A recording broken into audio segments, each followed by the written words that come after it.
afternoon and welcome to today's FYN Virtual Learning Series session. Today we'll be exploring how grassroots initiatives support diversity, inclusion, and anti-racism in the public service. I am joining you from Ottawa, which is the traditional territory of the Anishinaabe Algonquin people. I would also like to recognize that many of you are participating from other traditional territories all over the country. So we have a good number of panelists with us, and I'll start off by introducing my co-moderator for today's session, Deidre Williams, who's the co-chair of the Future Leaders Network of Nova Scotia. So Deidre, if you'd like to say a few introductory remarks, and then we can get going. Okay, we'll see if we can get that resolved in a second, and we'll introduce Deidre. So I would like to mention that today's session will be bilingual, so we'll ask some questions in English, some questions in French. Vous pouvez utiliser le fonction questions et réponses sur votre écran pour demander les questions en français ou en anglais. So you can use the Q&A function on your screen to ask questions. You can also pose questions in the chat if you prefer. Without further ado, I will present our panelists for today's session. We have a good number of panelists, so we'll start off. So we have Darren Ruck, we have Darla McFarlane, Liz Martin, Sarah Patrick, and Alia Danani Isa joining us today. And Deidre, are you able to unmute, and do you want to give some introductory remarks? Can you guys hear me okay? Yep, good. Good. Okay. My name is Deidre Williams, and I'm in Jabuktuk, which is Halifax, and the ancestral unceded territory of Mi'kma'ki in Nova Scotia. And I'm one of the co-chairs of the Future Leaders Network, and I've been part of the FYN family for the last 3 to 4 years. And I'm delighted today to be able to co-moderate this exciting learning session with Josh. So thank you for having me. Awesome. Thanks, Deidre. Okay, so we'll start off with some introductory remarks from our panelists. So Darren, we'll start with you. So would you like to talk a little bit about your background and your involvement? As I was saying earlier to Deidre and a few others before everybody got online, I've been involved with employment equity and diversity for probably more years than I really want to admit, but it's been, it goes back to the Employment Equity Act in 1996. In 1998, when the federal government became responsible under the act. And since that time, I've always been involved with human resources, and I just naturally took on the role of being involved in diversity and wanting to see people succeed, wanting to see barriers being broken down. It's a lived experience for myself, and wanted to see the next generation, which is the Future Leaders Network generation, do better, have more opportunities than I had, and so on. So that's the crux of my involvement, and I'm still at it. And we're seeing, I think a turning point culturally in this stage of my career, where I think there's a lot of opportunity for meaningful dialogue and conversation and a truer understanding of some of the barriers that do exist and what we need to do together really to overcome some of these things. So I'm here, I think, to speak a little bit about my involvement with the Atlantic Diversity Community Practice, and great to be here. That's awesome. Thanks very much, Darren. Okay, next, Darla, if you'd like to give us your introductory remarks. Hi there, everyone. My name is Darla McFarlane, and I'm a member of the Transferable Skills team at the Canada School of Public Service, and I'm also a Positive Space ambassador and trainer. I've been doing that for a few years now. I'm joining you from Winnipeg, Manitoba, traditional lands of the Anishinaabe, Cree, Oji-Cree, Dakota, and Dene people, and of course, homeland of the Métis Nation. I will start by saying that I identify as a gay woman with some serious tomboy tendencies, and I use the pronouns she and her. And I always joke when I talk about Positive Space about how I came out in the public service, in the federal public service and at work around the same time as the Positive Space Initiative, which is actually only 7 years ago. And the fact that I'm turning 50 this year says, hey, what the heck? Why did it take you so long to start to live your truth? And I would say that it's all about environment. My story is not particularly unique, but I grew up in very small towns in Manitoba and Saskatchewan. I was not exposed to or given many positive examples of sexual diversity, gender diversity, or even cultural diversity. In fact, I received a lot of kind of covert and overt messages to say that, you know, being gender non-conforming or gay was just not appropriate. And, you know, from little things like being told I should be playing with the girls, skip rope on the sidewalk and not playing soccer with the boys. So I lived a lot of years, 43 to be exact, really not being able to explore my own sexual orientation and question that in any way. So coming out at 43 is not ideal, but it's not all that hard either for me, or it certainly wasn't. A lot of great pioneers paved the way and went through a world of pain to make it an easy closet for me to live in and to come out of. So I'm not here as any sort of pioneer for LGBTQ plus rights, but I'm here more as I think a shining example that environment does matter and that we can create spaces that encourage the people around us to either be visible and be heard, or to hide away and not live their true lives. So thanks for having me here today. I'm really looking forward to it. Awesome. Thanks, Darla. And I think you hit the nail on the head in terms of what we're trying to create here is, you know, that positivity and that place for people to understand and be themselves. Liz, over to you for introductory remarks. Bonjour tout le monde. Hello everyone, my name is Elizabeth. I also go by Liz Martin. You will notice that I have such an interesting accent. It's because I was born and I was raised in a country where we kind of speak French in fact. I am here to speak on behalf of ERIN, the Anti-Racism Ambassador Network. So the reason why I was very interested in attending this discussion is because through my childhood, I noticed that it was specifically those grassroots movements that were pushing the agenda for diversity and inclusion. I will consider myself fortunate to have been able to live a little bit with some people who were resistant, who fought the Nazi during the Second World War. I was also fortunate to witness the grassroots movement in the United Kingdom and all across the world, where we wanted to free Nelson Mandela, for instance. So to me, it's an honor to be here. So last but not least, I would like to acknowledge that I'm speaking on the ancestral and ceded traditional territory of the 3 land-based communities, Semiahmoo First Nation, Katzie, and Kwantlen First Nation. Thank you. Awesome. Thanks very much, Liz.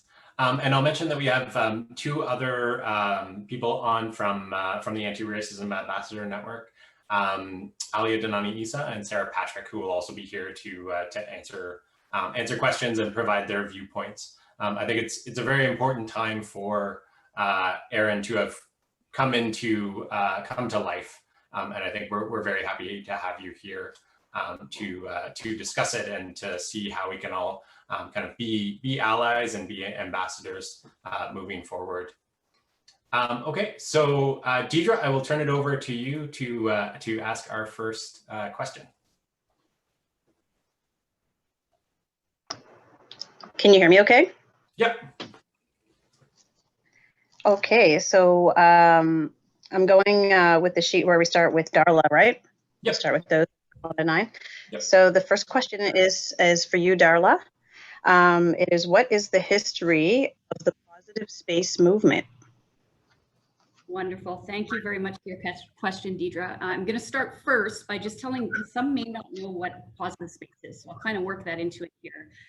So Positive Space is a grassroots initiative that's all about creating workspaces that are are welcoming and safe and inclusive, in particular for LGBTQ2+ community members and communities. And I think sometimes people forget that we and people that are members of that community are a minority as well, and at times face similar levels of harassment, discrimination, and marginalization in the workplace and in our lives. And as a result, in support of diversity and inclusion, Positive Space came about as a way to really educate people about LGBTQ2+ kind of historical history of struggles and experiences throughout time, globally and in Canada, to introduce changing concepts of gender to become non-binary, and to really encourage people to have signifiers and to be vocal and out loud about their support of LGBTQ2+ people, so that they feel represented, safe, welcomed, and included. So that's what the initiative is all about. It did not begin in the federal public service, and it certainly does not end here. It's been around in the private sector and in the public sector for many years now. It comes with different names. Some of you might have heard it called safe space training, or safe spaces, or gender and sexual diversity programs. I mean, there's no single name and there's no single look. So it's not very prescriptive, which is one of the great things about it. It's in Canada, from what I understand, though I'm not a historian. The universities were real trailblazers in regards to bringing Positive Space to our fine country. I think Queen's University's first Positive Space program started back in the late 90s, which is actually quite early relative to the launch of this initiative here in the public service and elsewhere. The Ontario Public Service was a real leader in the public service environment. I think they launched their Positive Space program in 2007. But the key takeaway here is that Positive Space is grassroots. It's people-driven. It's not prescriptive. There's not one shape or size to this initiative. It is about people following their passion and their commitment and bringing it to others, connecting with others, to make some noise about making sure that our spaces are safe and inclusive and welcoming, and contributing to a new and better culture in the public service. So in a nutshell, I would say that is the history as I know it. Thank you. Thanks very much, Darla. So how did it kind of move from being this grassroots movement to being more of a government-wide initiative? I think certainly for some of us, this really came into the foreground over the last sort of 4 to 5 years. So how did it grow to that extent? Or was it more of a matter of it becoming a bigger priority for government as we were talking about the LGBTQ apology and getting sort of more awareness around these issues? The two go hand in hand, I would say. 2013 was a huge year. It was the year that the first Positive Space program was launched in the federal public service, and that was by Correctional Services Canada, who provided a tremendous amount of leadership in launching this program in the federal public service. That same year, the Canada School and the Treasury Board Secretariat developed some positive space kind of training pilot program and started to deliver that interdepartmentally. So that was really a key time here in the federal public service. But like you said, Josh, a lot of important things were going on outside of the federal public service and in the wider society as well. We had the UN launching their Free and Equal campaign, which raised a lot of, or brought a lot of attention to LGBTQ2+ issues as a human rights issue. We had the raising of the first pride flag. I think that's 2016, the same year that the LGBTQ2+ Secretariat was formed.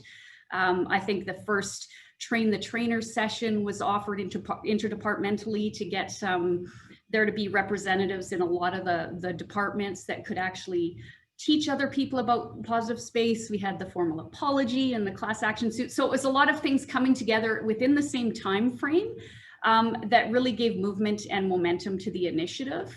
Now, there were some departments and people who were real key players for sure. You know, Corrections Services Canada, like I mentioned, the Canada School and Citizenship and Immigration, actually, back in, I think, about 2017, and it was funded by Citizenship and Immigration. They provided training all across Canada to raise awareness. And from my experience, every time that I've delivered a training session, there's usually 2 or 3 people from within that session that then come and find me and say, hey, I want to get involved. And another key feature is that there's been places for this collaboration to occur. One key one that most people will have heard of is that there's a Positive Space GC Connects page. In 2015, that page had 400 members, and if I'm not incorrect, I think it has over 1,200 today, so closer to 1,400. And so in a really short time, there's just been a lot of things to draw attention to this, to make people curious about, hey, what's going on? What do I know? What do I not know? What do I need to learn? How can I get involved? And it all came together to kind of light the wildfire, as they say. So yeah, the GC Connects page is a great example, though. There's people connecting, they're sharing resources, they're doing call outs for ambassador training, they're sharing news articles that come out in their local newspapers. So it's been this collaboration that's really happened locally, regionally, nationally, between departments, between players that, people that are interested in, and it's really just grown from there, and it continues to grow. So that's fantastic. Absolutely. No, and it's great to see the movement that's been made in terms of advancing LGBTQ priorities and awareness in the public service, and the creation of the LGBTQ Secretariat. It has been successful. I think in Public Service Pride Week is something that we took part in with the Federal Youth Network. So very good to see a lot of positive movement happening. The stars aligned, people and then the political landscape, and things just came together. And in the last 5 years, 5 to 10 years for sure, it's just been great to see the initiative take off. And I'm pretty sure it's in most departments now across Canada. They're involved in some capacity. Like I said, there's no textbook approach. Everyone has the freedom and flexibility to do what they want, which I think is the great thing about the program, because it's driven by people who are passionate. They can tailor it to the needs of their own department, and take it from there and really personalize it. So absolutely. Over to you, Deidre. Thanks. Darla, I also wanted to say, I know you guys, it sounds like you're doing it big there in Winnipeg, but I just wanted to give another little acknowledgement to the folks here in Halifax who do the similar programs with their departments and stuff, because this year they took it a little step further to acknowledge the Indigenous Lives Matter movements and the Black Lives Matter movements, and they actually put off and postponed their Pride movement celebrations in June and waited until like midsummer to late fall. I know other places, other regions also did the same thing, but that was really nice to see that the community was really further in acknowledging the history and the struggle and how it actually ties into your whole positive space, into the whole LGBTQ2+ community. So thank you for sharing that. And Josh, I just wanted to clarify, we had 2 questions for Darren, right? Or just the one? Just the one, yeah. Just the one? Okay, so for Darren, you're next. Okay. So what needs do grassroots movements fill for public servants? Well, is that the question or more? That's it? Okay. Yeah, that's the question. I said you can refer to your grassroots movement. Well, I think real progress, in my experience, always started with grassroots movements. It's the will of the people, whether it's the vote that takes place tonight, in the U.S., or it's, a movement that tries to protect the lives of individuals. It's the organizational level, and what I am encouraged by and want to see more of is how government connects with these grassroots movements. How do we involve government employees who quite often are working off the sides of their desk because they believe in something, they have a passion for something, but they need the space and they need the opportunities to actually grow their thoughts and to grow their own initiatives. And our diversity community of practice, the Atlantic Diversity Community of Practice, in many ways is grassroots, in that it brings together a group of people that are passionate about diversity and inclusion. And it's in all its colors and all its forms, and what we've tried to do primarily, well, we have one goal that we've taken on, if you will, is that we try to put on a major event every 2 years. And that in itself is grassroots, because it happens, it's not something that's sponsored by our respective departments, but we bring our respective departments into the mix, and we make them pay for it in terms of their budgets as well, right? So we figured out a way to tap into, you know, government resources, if you will, to put on large events that are important to all of us. You know, we did one in 2016 that focused on civility and respect, which I think is a hugely important issue. The fundamental issue, whether you're part of the LGBTQ community or the Black community, when you're dealing with, when you're talking about anti-racism, you can certainly bring in the subject of simple civility and respect, you know, the impacts of microaggressions and so on. So we did an event, we invited over 250 people to that one. And we had another event in 2019 that focused on Indigenous reconciliation. I think, Deidre, you might have been involved with that one, or you might have participated, I think. I'm not sure, but. I think I helped organize. Well, exactly. So pardon me for not remembering all the work that you did and acknowledging it. But, you know, so that, you know, when I say grassroots, I use the term broadly, because it really, it was inspired by individuals, not by departments, not by organizational structures. And so, you know, I think our group is very proud of the work that we've done. And in fact, we just had another event today, which of course is virtual. And running from that to this one today it took place at the Spring Garden Road Library, the new library. So I'm there doing the opening remarks and looking at my watch, whether or not I can get back home in time to do this event. But that was on, today's event was extremely important because it talks about the Accessibility Canada Act.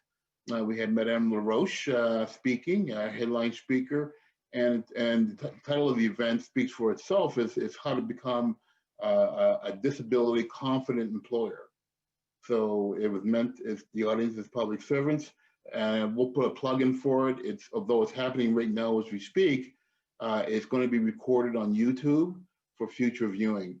I watched a little bit of it while I was waiting for this to start up today, when I got home a little earlier, and it's really good. It's really good. Madame LaRoche is right. She's right on in terms of her conversation and the questions that she's answering. So I'm probably going on a little longer than you wanted me to, but I just wanted to say that, yeah, I think there's a lot of grassroots happening, not just within the public service, but within communities, organizations themselves. I admire the work that Darla and Liz, what you're doing. I consider that grassroots as well. And so keep doing what you're doing. Thanks, Darren. Over to you, Josh. Awesome. So next up, Liz. So can you talk to us about what inspired kind of the core organizers to start the Anti-Racism Ambassadors Network? So first of all, let me, if you don't mind, please set up the context. We had COVID-19. We saw people dying, and we saw the medical staff being powerless in front of something that we couldn't even see and comprehend what was happening. So first we heard that China was affected, then Iran, then Italy, France, UK, all over the world. So then we had a couple of emotions running high.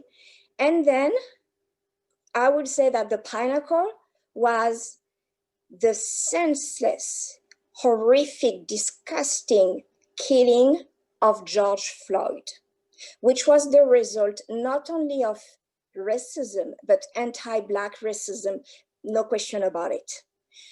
And I would say that for some, like myself, it was the last straw. For others, it was a wake-up call. Then several public servants like myself had to go to work and pretend that nothing was happening. it was like you were stepping into a matrix or twilight zone. So because we were waiting for the top to make powerful statements and take action saying, no, it's not acceptable, we have to fight that. And we were waiting. So what happens is the bottom, and it's where the grassroots concept comes into place, decided to take into actions the matter.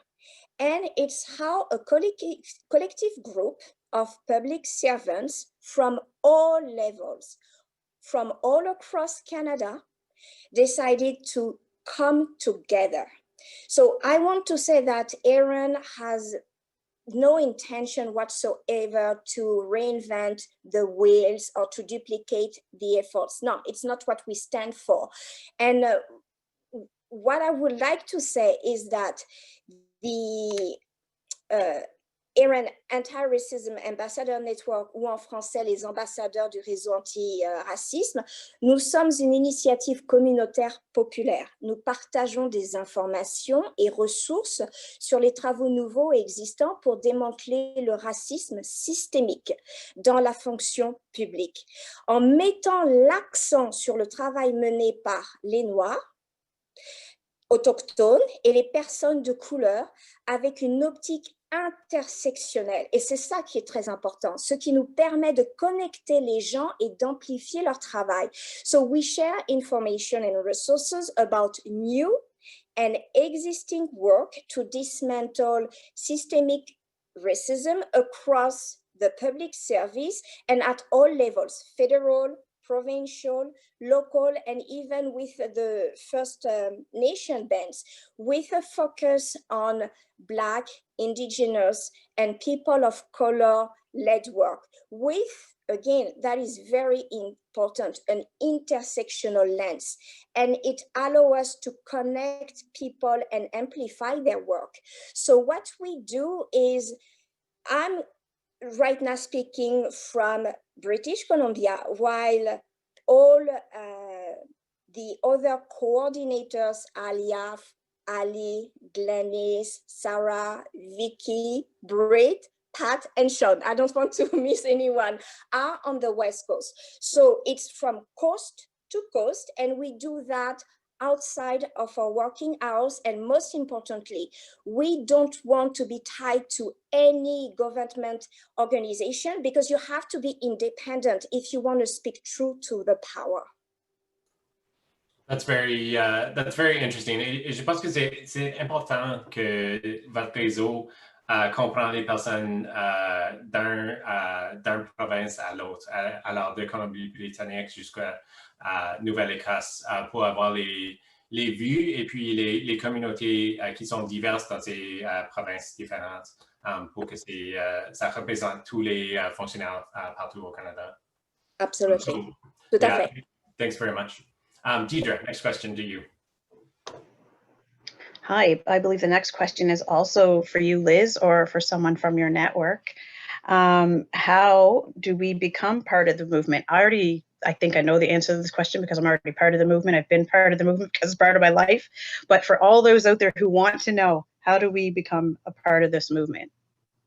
So there are different ways, and depending on how much time do you have, for instance, and what your zone of comfort is. So as we said, we are not here to reinvent the wheels. What we noticed is that there is a gap sometimes, and we wanted to fill in this gap and connect people to disseminate and amplify their work, because we want to eliminate the work in silo. So if you represent an organization, you know what? That's great. Feel free to join us to our interdepartmental check-in, so you will be able to connect with other organizations and exchange knowledge and community of practice. Because again, if you want to conquer, you divide. But for this, I will call it a social pandemic, we have to come united. The other thing is, vous pouvez en fait partager vos ressources. You can share your resources through different ways. You can use Twitter, Slack. Vous pouvez nous envoyer en fait un courriel by email, and we also have our GC Collab page. That is temporary because once we have our website, we will transfer everything there. Then you have another way to do that. You can volunteer. Add your name to our volunteer list, and whenever we have events, we will be able to tap into your time. And also, if you are a subject matter expert, we would love you to offer your expertise. So when we hear about events looking for subject matter experts, we will contact you. Donc, en fait, en résumé, en français, vous pouvez être un bénévole, par exemple. Vous pouvez offrir votre expertise en la matière. Vous pouvez nous contacter autrement par email. Vous pouvez souscrire à notre liste, en fait, de distribution pour être informé de nos événements. Vous pouvez nous contacter sur Twitter, JC Collab. Et si vous faites partie en fait d'une association, d'une organisation qui est déjà présente en fait et active dans ce domaine, eh bien, soyez les bienvenus. Rejoignez-nous une fois par mois pour nos réunions interdépartementales et vous serez en mesure en fait de vous connecter avec d'autres personnes et d'échanger en fait les bonnes pratiques qui ont lieu autour de vous. Thanks, Liz. That's great. And thank you. It's so nice to have the bilingual speakers to do it in French and English for us. So thank you for that. Over to you, Josh. Awesome. So now we're going to review like what are the next steps for your initiatives, your communities, your networks. So we'll go first with Darla, and then Darren, and then Liz. Hi. Well, I'm not going to speak on behalf of everyone that's a part of the positive space movement because I think it's just too big and I don't know everyone. I don't know their own priorities. What's next for sure for the Canada School is that we have created two workshops. One's an awareness workshop and the other is ambassador training.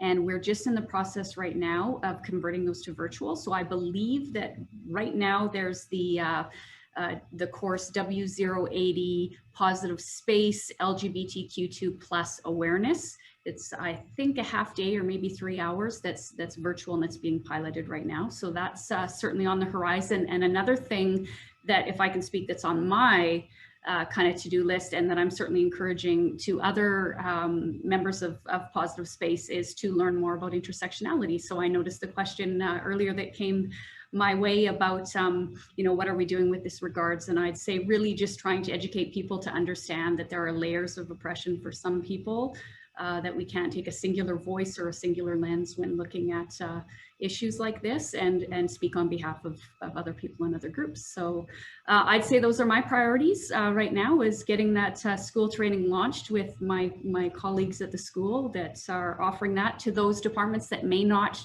have a program that's available to them in their own departments, or those that just want to, see what we do and learn from it and work together. Like I said, it's very collaborative efforts. So that's what's next for us. Thanks. Awesome. Thanks, Darla. And Marcel put the link in the chat to the Positive Space Ambassador Training.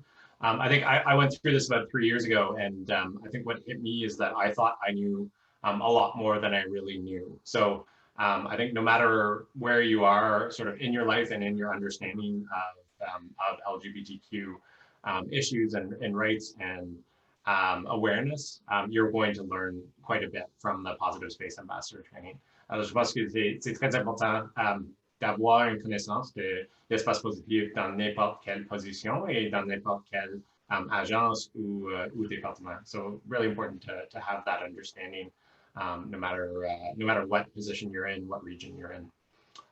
Okay, next over to you, Darren. So what's next for your network? Well, to be honest, we haven't really given it a lot of thought in that sense. I will say that we're going to continue on doing what we're doing.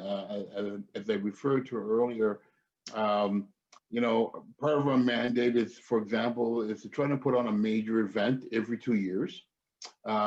Typically, it's been a lot of work because, prior to COVID, There were in-person events, and so a lot of logistics and budget and cost.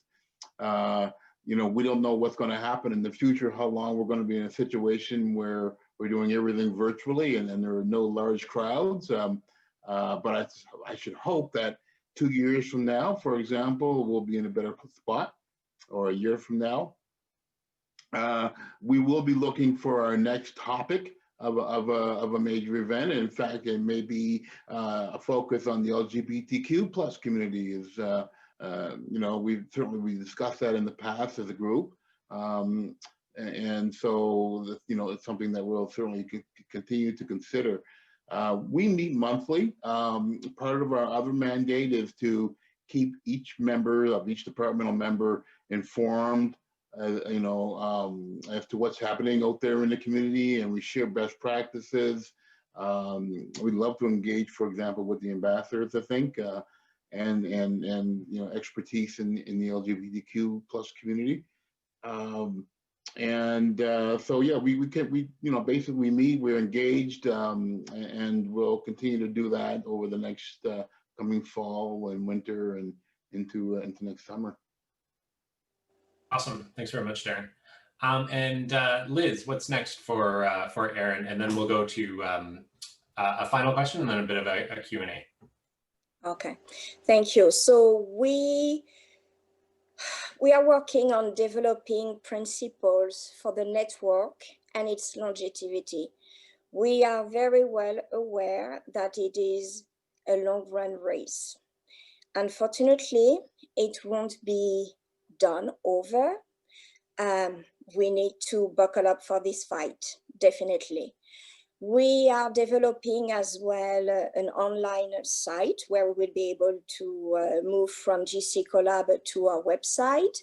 We are drafting a glossary of key terms used in this space for common understanding, and most importantly, connecting with the other networks and communities across departments to build an inter-organizational group for monthly check-ins and knowledge exchanges. What happens is I am part, for instance, of AREN, but I'm also part of FBEC, the Federal Black Employee Caucus.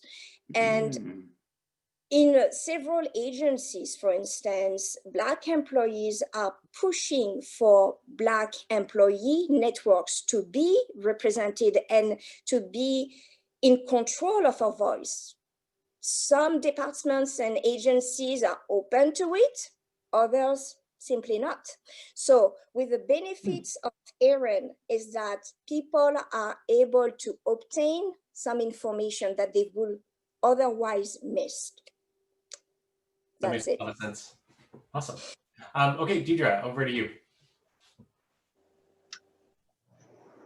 Thanks, Josh.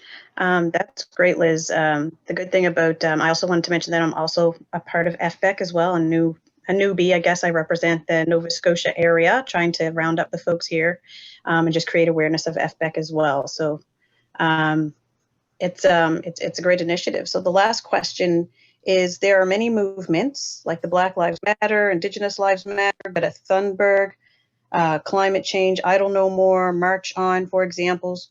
What role does intersectionality play in these? And Darren, you already had touched on this a little bit, if you wanted to start with this one.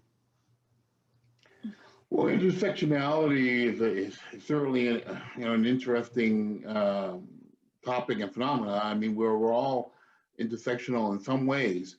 But, you know, I think that it comes down, in my opinion, to how you identify yourself. I think it's a very individual experience.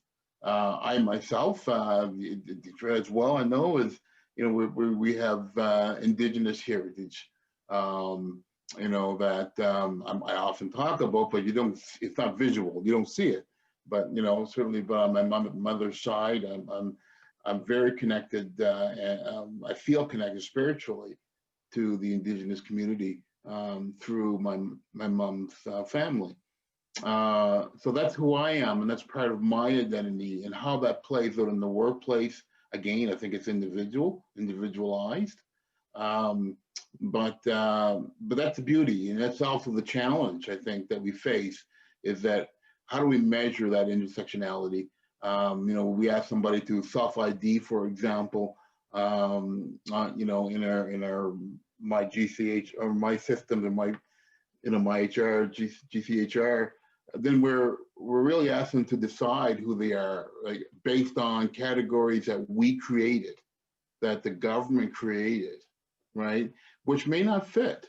For example, right now, you know, you can only identify as male or female. You know, there's no gender diverse category there in which to identify. So every employee of the federal public service is either male or female, and that's it. And so we're actually, my department, my unit actually is engaged with Treasury Board to get that changed, to get that expanded, to allow other categories of gender identification. So, you know, it's still very much a work in progress, I think, and it's a subject that's not totally understood or appreciated, maybe a better word, not totally appreciated. But we're moving, I think, in the right direction. Again, I'm trying to be as optimistic as possible, you know, but yeah, the challenges are individual, but the challenges are also systemic, as I mentioned, you know, with the self-identification modules. So does that answer your question somewhat, Deidre, or is there a follow-up? No, that's great. That's great. Darla, I think, did you want to answer this one? Yeah, I think I'll just be quick about it. When it comes to intersectionality, I'm not an expert by any stretch. I do know that when we are out there teaching positive space, and we you know, have ambassadors going to deliver this type of training, we do our best to be representative, and you know, have diverse ambassadors that are speaking on behalf of themselves and people that they feel they can truthfully represent. You know, when I'm offering a public space awareness session, I'm certainly not going to speak on behalf of trans people or people of color. But I do try to teach the concept of intersectionality so that people are aware that there may be a different level of support that people who do have kind of multiple barriers of oppression impacting them may need more support than others, and to raise awareness of it. And I think right now we're really at a place where there's some greater education, even for myself, needed on what it means and what we can do to support our colleagues. Thanks, Darla. That's great. That's a good point that you bring up about the multiple layers of intersectionality, because that is a real life thing. Like there are some people who are, you know, they could be a Black person with a disability who's a trans person, but could be Indigenous and Black, you know, so like there are the multiple layers. So I'm glad that you bring up that point. Thank you. Liz, did you want to answer this question as well? That's very interesting, Deidre, that you spoke about this example, because I was thinking about myself. And I live in the Lower Mainland. So people will say, because there is a large portion of the local population who are people of color, so they could say, we are very diverse. I personally would argue not necessarily. And I think that if we really, really, really want to be serious and we won't just pay lip services to diversity and inclusion, we need to take an intersectionality approach, because we need a holistic representation. So I myself, for instance, I was born and I grew up in France. My parents are from West Africa, and I decided to immigrate on the west coast of British Columbia. So now let's imagine that I have a disability and I am Muslim, married to an Indigenous woman. How will I be treated in the workplace? Because let's be honest, nobody is racist. No, but in the fact, so I think that if we really want people to start opening up, we need to make sure that we recruit people across the public service at all levels from different intersections. And I would argue that it is what is missing right now. And I hope that with all those grassroots movements, we will push for that effort. Thanks, Liz. You're absolutely right. That is what's missing at all levels represented. Thank you. Over to you, Josh. Great. So Darren, we're going to go to you. We had a question in the chat around your work on respect in the workplace. So would you like to expand on that a little bit? Well, I think I mentioned earlier that, and I've always believed in my gut, that the crux of the barriers or the issues that are faced, whether it's intersectionality or how I identify, you know, I often say, well, I was born Black, so every time I get up to go to work, I self-identify, you know, as a Black person. And how am I viewed for the first time that someone meets me, for example? How am I being judged? Am I being judged by the color of my skin first? Or am I being judged, or are they taking the time to understand my character and who I am as a person? And how does that filter into their behaviors or the judgments, whether it's me applying for a job or just interacting with individuals? And it came down to, and I've always felt, is what I describe as bias or unconscious at an unconscious level. And there, I believe there's a need for a greater, wider, broader understanding of our own shortcomings, if you will, with respect to bias and respect to how we view the world and how we see people, particularly people that we meet for the first time. You know, when we're talking about anti-racism experiences and training, what we're really saying is how are individuals reacting? Not only reacting, but how are they making decisions based on areas often that they don't themselves understand or even know, right? So it's again happening at a very much an unconscious level. And so that unconscious level can lead in many cases to disrespectful behavior. It can lead to poor decision-making or a pattern of decision-making that in itself is a systemic barrier. And we see the results when we look around our workplace and see a lack of people who are different than yourself. You know, and so, for example, we often describe affinity bias, where we're attracted to people that look like us. Yeah. Well, if you're the minority, there's just not enough people that look like you in order to support your career and your personal success. So you're depending on people who don't look like you to open doors for you. But affinity bias says that, you know, if I'm a white male, I'm more comfortable being around other white males or white females, right? And I feel that I get along better, I communicate better with, and I say all those things because yet I don't know why that's the case. It's just a feeling that I have, right? So again, rolling it back, when it comes to the crux of social problems that and disparities that we have today, it comes down to individual behaviors, and individual behaviors feed the system. Yeah. You know, they create, in a sense, create the system. So, you know, when people talk about systemic barriers or systemic racism, they tend to view it as this obscure thing that's happening all by itself, you know, almost like a computer program, but it's not. It's a collection of individual behaviors, decisions that take place. We make hundreds of decisions a day. We realize that we're making that decision.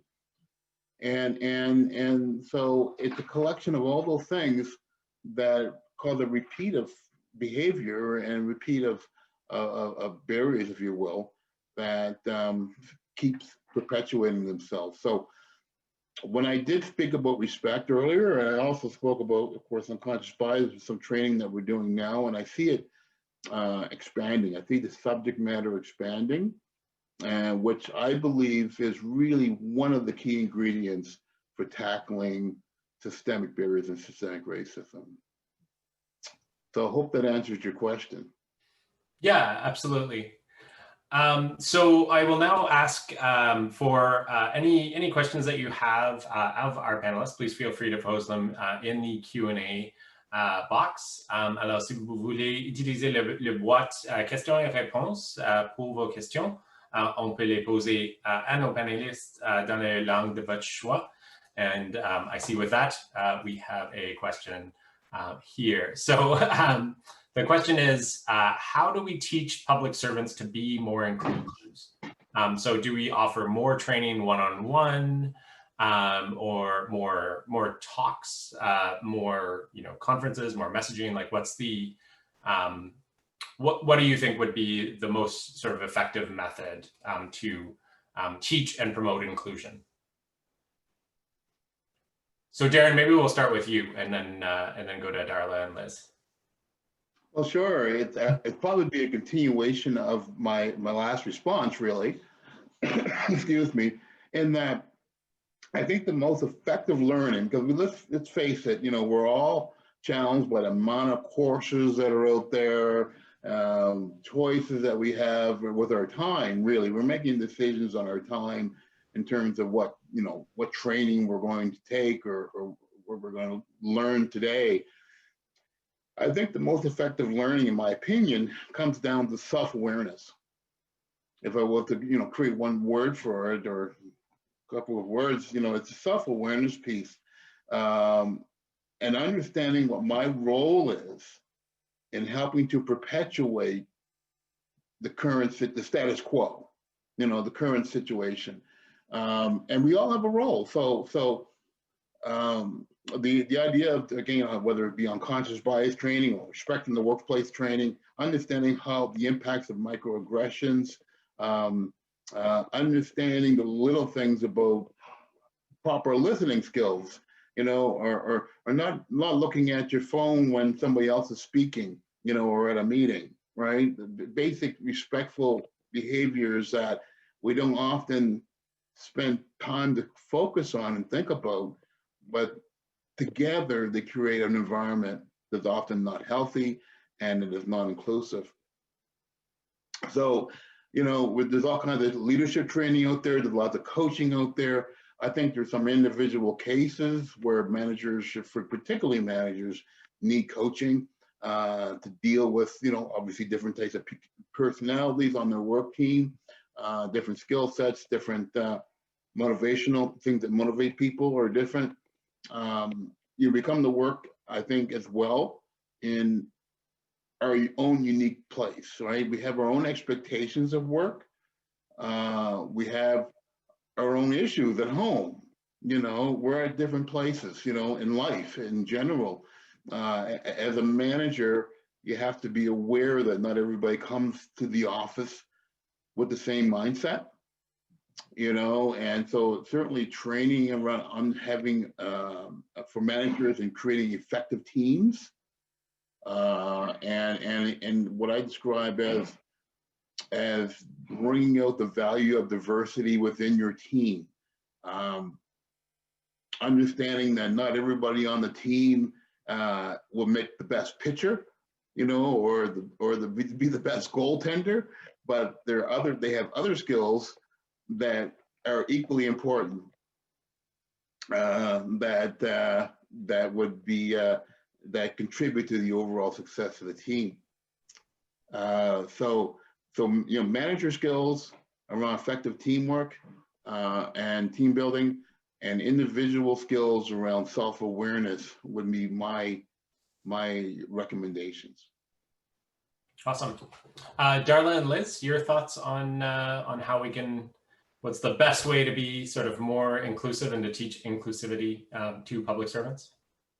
Well, as an employee of the Canada School, I should probably say education, education, education, but I'm going to keep it a little more personal and say that I think that these are just important to have conversations. You know, we're not visiting a lot of water coolers these days, unfortunately, but that's where the talk needs to happen. And I think back to two experiences I've had in recent years as a gay person. And one is that I had a friend of my daughter's not permitted to come over to our house for a play date, and her mother explained to me it was because we were a family with two moms and they didn't support that. And another was when I was traveling, and my wife and I we kind of got ridiculed and mocked somewhere for not for trying to get a room at a resort with a single bed. And I've shared those stories with colleagues of mine, and I've just seen these aha moments just around privilege. And for me, I think those kind of conversations are just so important to kind of be open about our experiences. Now, with that said, I'm going to say that I don't think it's up to minorities to always be out there educating other people about their experience, but it shines light on the fact that we need allies too. We need people talking about what we're experiencing every day and have been experiencing. And to just, you know, draw attention to things that way as well, to change hearts and minds. I don't think it's always formal education, although I think it's incredibly important. And, you know, things like unconscious bias and learning about microaggressions and things like that are happening now. That's really, really great too. Absolutely. Liz, your thoughts in terms of how do we teach inclusivity? Thank you. So, first of all, before speaking, je voudrais en fait préciser que ces pensées en fait sont les miennes et je ne parle pas en fait au nom de AHA. So I would like to say that what I will say are my thoughts, and I'm not speaking on behalf of Erin for this. I hear a lot of talk about training and packing unconscious biases. I would say, great. Let me give you a little bit of my background so you will understand where I'm coming from. One of the reasons why I decided to pack up my 2 suitcases to immigrate to the west coast of Canada is because I wanted to become bilingual in 1 year. We call it wishful thinking. And my plan was to go back to France and practice law, because I went to law school. I graduated from law school. And in France, law schools are the bedrock of right wing. Imagine going to law school, having Donald Trump, Steve Miller, and Steve Bannon as your professor who will mark you. Imagine that. That is our reality in France. But at least you know what to deal with. So what I would say is, training, it's good, but let's imagine you are a manager, you went through a training session, now you realize that you had some unconscious biases. So now let me push the needle a little bit more. What are you going to do when you think about your employees who came to you 3 weeks, 3 months, or 1 year ago to complain about someone who was excluding them? You have been trained. Are you going to take actions? Or are you going to leave this employee who every day has to suffer the humiliation, the exclusion? Can you imagine the mental health? What are you going to do? I think that we have also to ask ourselves those questions, because a lot of people went and complained about racism and discrimination, and nothing was done, nothing. So what are the actions that will be taken after the training? So what I would say is, to be honest with you, the difference between standing on the red light and deciding to cross it or not, it's the sanction. I'm tired of this nonsense patience with those antagonistic actions. We should have a zero tolerance policy against that. Are we not public servants? Should we not serve all the Canadians? So why should we decide upon ourselves to exclude some people against others? I think that leadership is action. And if those actions were taken from the top, some actions will stop. But the good news is, thanks to those grassroots movements, we can push up the changes from the bottom, and we have to hold accountable our leaders who don't stop those actions. And sometimes they are frankly sponsored, promoted, and nothing is happening. So I would say accountability, accountability, accountability. You walk the walk, you talk the talk. Yes, it is good to change the policy, but if you don't hire all different people with different intersectionality, what are you going to do? What change will come? Nothing. So again, walk the walk, talk the talk. And the other thing is, I'm talking as a Black woman. What I noticed for myself, I'm just speaking for myself, not on behalf of any other Black woman. When you hold your ground and you speak truth to power, your body is weaponized. And that is something that struck a chord. Amy Cooper versus Christian Cooper. He held his ground, but she weaponized his body because she didn't like what he was saying. And as a Black woman who, quite frankly, is not afraid to call out a spat, what I notice is that there is this tendency to be pushed aside, to be labeled aggressive, antisocial, not a team player, not fitting in. You know what? That's maybe the issue. The system should change, because we don't want any super token that know the system so well that they beat the system and become part of the system. What you want is people who bring you different mindset, different intersectionalities, and change the system, because this system doesn't work. It needs to be changed. So we don't want any super token. We want to hire people from different intersections with different cultures that will change that system. Those are my thoughts. That's amazing. Thanks very much, Liz.